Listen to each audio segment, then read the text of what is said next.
Welcome to the Gavel. I'm Terry Ikumi. Now, after 6 weeks of recess, the National Assembly eventually resumed plenary on the 20th of this month. Lawmakers in both the upper and lower chambers were, however, confined to committee rooms, which have now been converted to temporary chambers for plenary due to ongoing renovations in both chambers. The Senate confirmed Justice Kayode Ariwoola as Chief Justice of Nigeria. Let's take a look at plenary in both chambers of the National Assembly in this past week. The then acting Chief Justice of Nigeria was received into the Senate chamber after the lawmakers suspended their rules to admit him. The senators in the Committee of the Whole threw questions his way as he sought to replace Justice Ibrahim Mohammed, who resigned his appointment on health grounds. The first time, not only were they seen, indeed they were heard by way of a joint correspondence. I hate to use the word petition, but a joint correspondence that was endorsed by pretty much every member of the court. My Lord, I'd like for you to speak on your vision and your plan for repositioning of the Nigerian judiciary. My Lord, I'm happy that you have identified as your core vision issues of reform in our administration of justice, particularly the issues of our rules and procedure of practice. Can your Lordship explain in brief how you hope to achieve this, given the fact that a number of your predecessors had also attempted to deal with these issues? Justice delayed is justice denied. But you can be sure that even though the wheel of justice may be sluggish, may move sluggishly, but it's only slow, not sluggish.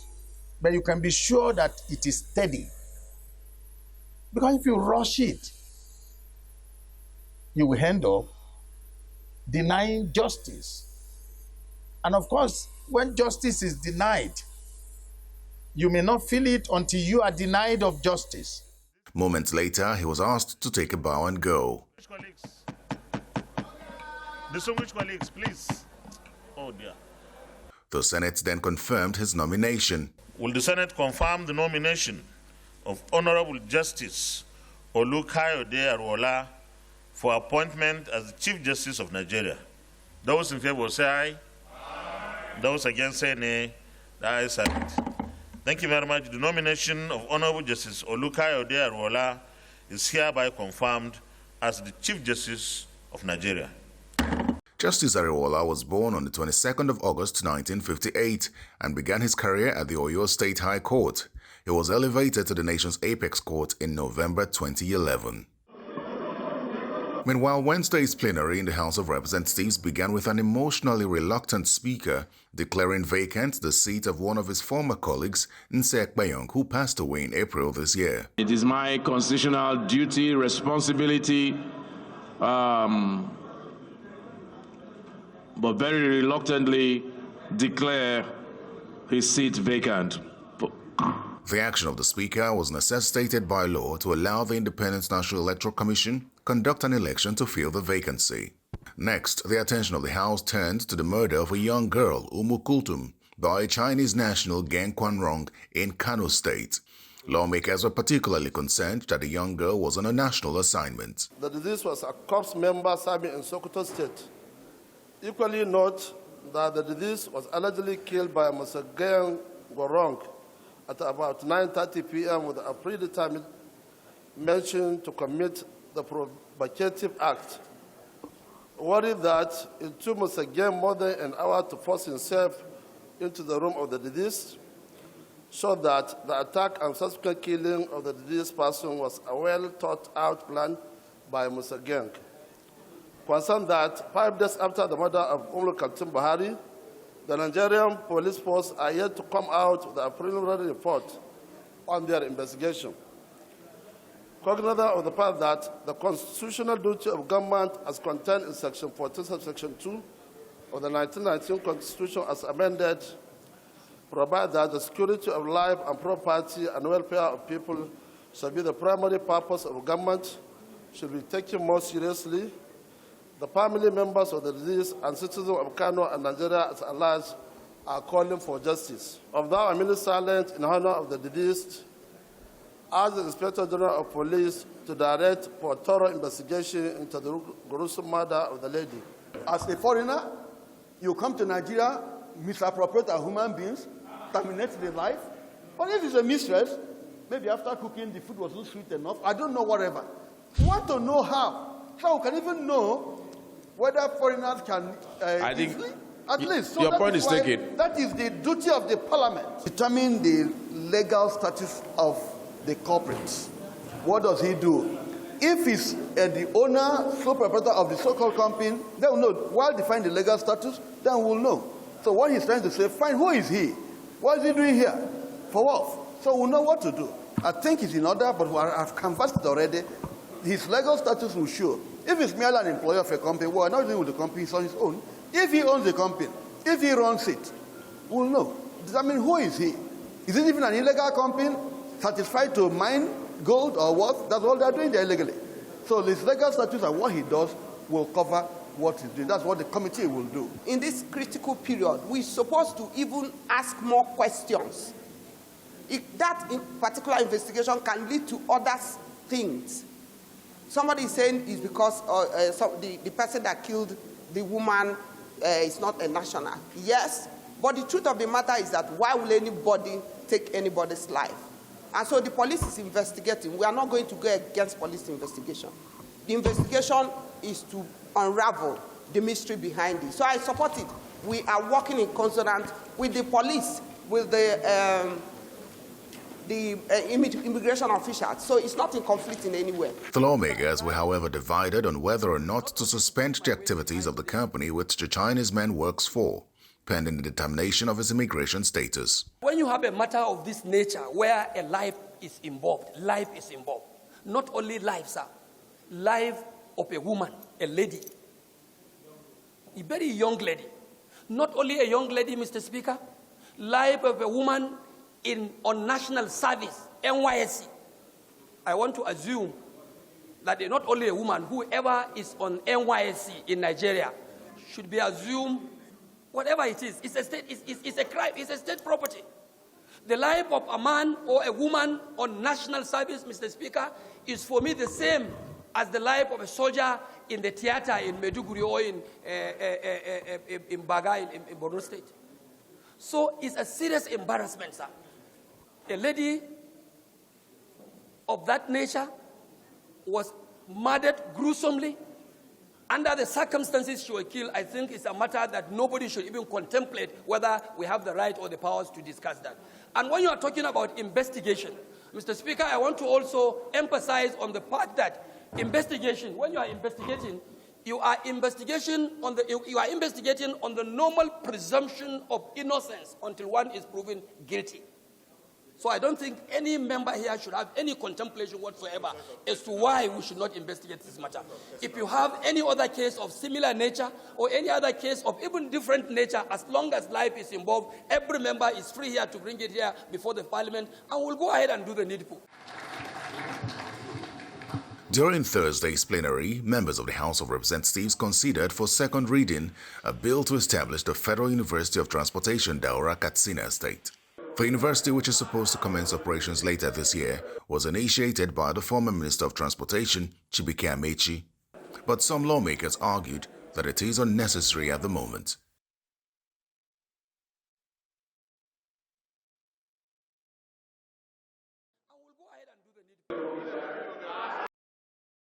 Arewalla.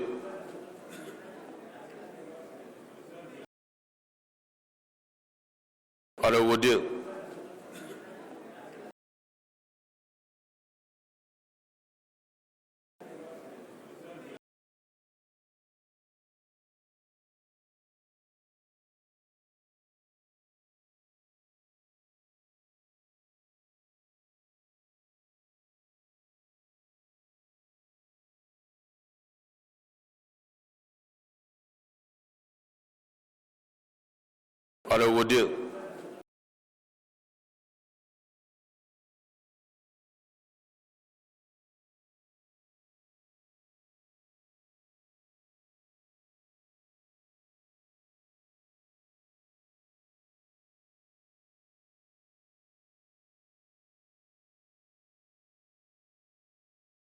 I still cannot fathom why executives should by fiat be establishing institution and later will now come to ask us to legalize it.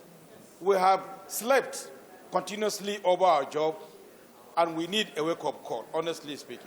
So I would rather appeal to my colleagues that in order not for the people of Daura to feel that their own institution is being singled out for attack and interrogation, let us kindly allow this one to, but then we do a self-assessment and begin to treat these matters as objectively as they should be. The Speaker put the matter to vote and escalated the conversation on proliferation of universities in a bid to address the matter once and for all. The same time, and the same thing will communicate to you again so that we'll meet fully. We'll take decisions that will affect our country. We've been meeting with ASUU. We had a 5-hour meeting with ASUU a couple of days ago. What they said, which was uniformly agreed, was that this establishment of universities, I mean, even in their NUC, the NUC bill that is before us for amendment, they pleaded that, we curb is what they use. You know how politicians behave, sir. Out home, when some people don't hear their own community mentioned, whether the bill will be signed or not signed, assented to, it is also a negative politically. One state in US, where we have Harvard situated, have over 300 universities. Yeah, but those universities are not being funded by government. They are not funded by government. They are not being funded by government. I agree, sir. They are not funded by government. It's about our policies.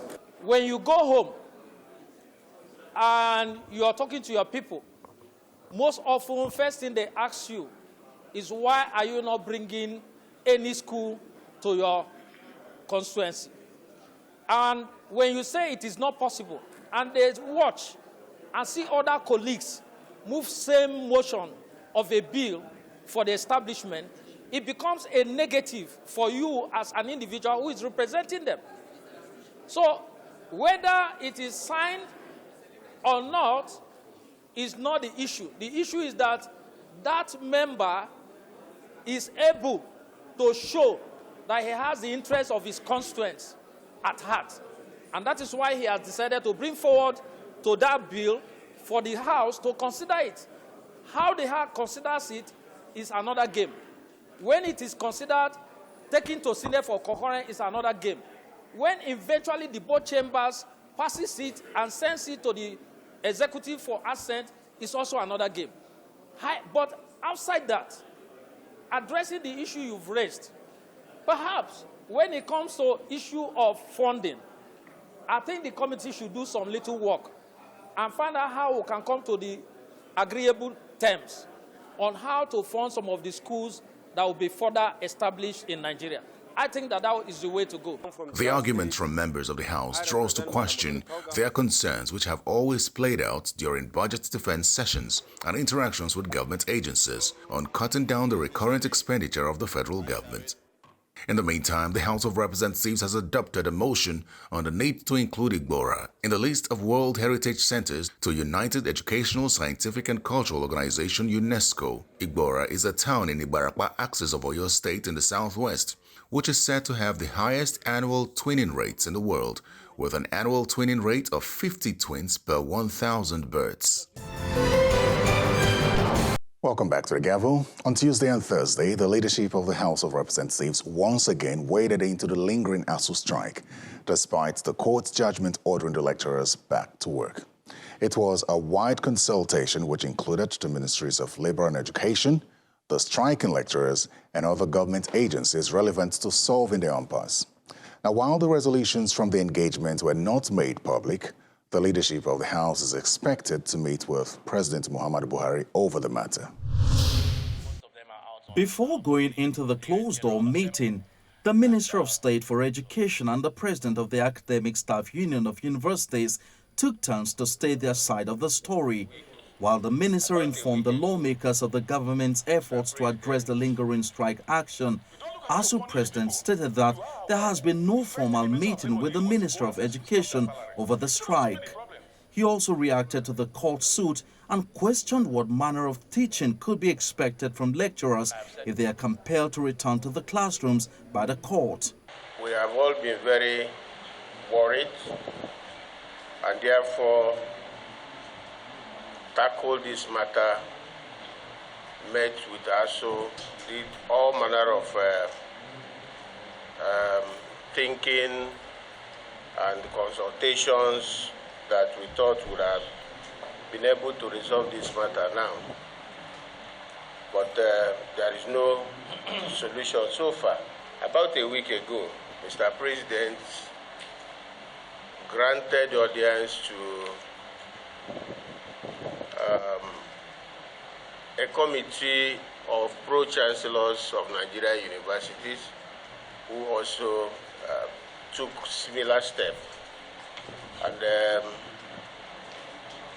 Mr. President listened to both sides and has resolved to make further consultations, after which he will also come up with the final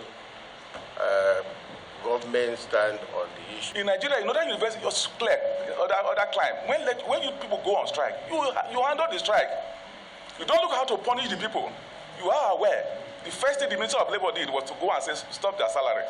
Instead of solving the problem, the Minister of Education said, we want to use it to teach them a lesson. Teach your academic a lesson. We're meeting. They told you committee of pro-chancellors and vice-chancellors and others. As we're doing this, the same Minister of Labour again, rather, we're resolving the problem. I see ongoing. Even the President intervening ran to court. And the question I will ask before I will stop, if the court forced the lecturers to go to work tomorrow, what type of teaching will they do? That's the question. If you court forced Nigerian academics, say go and teach against your will.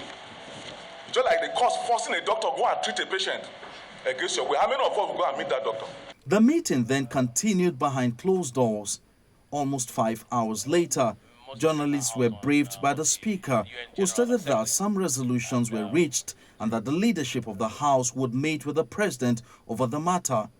There were principally 7 areas where ASUU has presented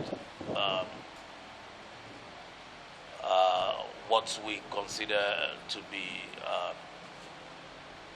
what I call requisitions for them to go back to class. We have looked at those 7 areas and we have more or less agreed on certain things. In pursuance or to finalize what's the meeting of our minds, we have asked that NIGDA, Accountant General and Auditor General and the Wages and Salaries and Wages Commission, they will be invited to meet with the leadership again on Thursday so that we can dot the I's and cross the T's. And we will meet with Mr. President and lay before him the agreement made by this arm of government, the legislative, by the legislature and the leadership of the House. By Thursday, the meeting reconvened with the head of service of the Federation, chairman of the National Salaries, Income and Wages Commission, the National Information Technology Development Agency, and other government officials in attendance. One of the issues that required clarification was the payment system for the lecturers. All of them have features, because you have to look at it holistically. There are features, unique features in all of them. So there are some, IPPIS is good in one, and then UTAS is good in another, U3PS is good in another. So in terms of rating, because if you want to grade or rate, you have to look at all the 3 and then rate them accordingly. UTAS is asking that their platform be used. Yes. IPPIS, government is saying that no, IPPIS be used. Yeah. U3PS is saying that no, use this platform. Now, as they've all failed. So the options are this. You look for a 4th or a 5th, right? Or, since they've all failed, didn't it make sense that, okay, well, you've all failed, but which one is best? The civil service, the core service, we've been able to do both the payroll and the HR component of IPPIS. So now, at the touch of a button, we know how many civil servants we have and how many we are paying, how many are in any ministry, and immediately a civil servant clocks 35 years in service or 60 years, automatically the system knocks the person's payment off. Now let's take a look at other activities outside the chambers, including the Senate Committees on Customs and FCT, as well as the workshop of the House Committee on Anti-Corruption. The Chairman Senate Committee on Customs on Thursday angrily adjourned its public hearing on the depreciation of public revenue due to the absence of invited stakeholders. Senator Francis Alimikena said the committee would not continue with the hearing as key stakeholders like the Controller General of Customs, the Central Bank Governor and the Minister of Finance, Budget and National Planning were absent at the hearing. We are not here for a joke, and the association of all these carriers, we don't want to have any representation. We want to see your president, because most of your petitions are here. We don't want to take any decision that your president is not even here present with us. Meanwhile, the chairman of the Senate Committee on Federal Capital Territory, Mr. Smart Adeyemi, says owners of empty and abandoned properties within the FCT will pay property tax. Speaking at a meeting with members of the Senate Committee on FCT, Mr. Adeyemi says most of the buildings have become hideouts for criminal elements, and it would be in the best interest of the FCT administration to raise revenue from such properties to finance its operations. Mr. Adeyemi says the committee will be meeting with heads of various departments and agencies under the FCT administration to engage them on how to carry out their various mandates. In this city, you have uncountable number of houses that have been completed. Nobody stays in these mansions. Nobody's asking questions. If the funding was sourced from banks, then those who have built them, we should be talking about the interest. If those who build houses in Abuja and they are abandoned, which pose security risk, it's open for kidnappers, hooligans, and the criminals as hideouts. All these issues, we are going to bring them to the front burners. If houses are completed in Abuja, we want to see how we can put legislation in place. Reduce the tax. Maybe we'll start taxing. We can start taking taxes. If you are not using the houses and you are not allowing people to stay there because you want 1 billion naira in a month for a rent. All these things are things that are militating against patriotism, security of life and property of Nigerians. A workshop for the House Committee on Anti-Corruption was organized in collaboration with the anti-graft agencies on Thursday. The negative effect of corruption on economic growth and development formed a strong talking point during the workshop. Corruption has fueled and aggravated our insecurity. To get out of this insecurity, we need resources and a whole range of other things, but the money is not there. And the little money that is there to be used is still undermined by corruption. So that's what I mean by a catch-22 situation. We're between the devil and the deep blue sea. Lawmakers are optimistic that working closely with the anti-graft agencies will address the menace of corruption in the country. There's no doubt that the fight against corruption is a multidimensional fight. It has to be a multidimensional fight involving all key institutions. And it also is a fight that we cannot succeed without collaborating. It is the responsibility of the legislature to make laws, design systems, and ensure processes that protect public resources against misappropriation, mismanagement, and other malfeasance. Enacting legislation outlawing certain behaviors and prescribing specific punishment is never enough. If that were the case, corruption would have long since ended in Nigeria. And that's it on the Gavel this week. Thanks for your time. I'm Terry Ikumi. Goodbye.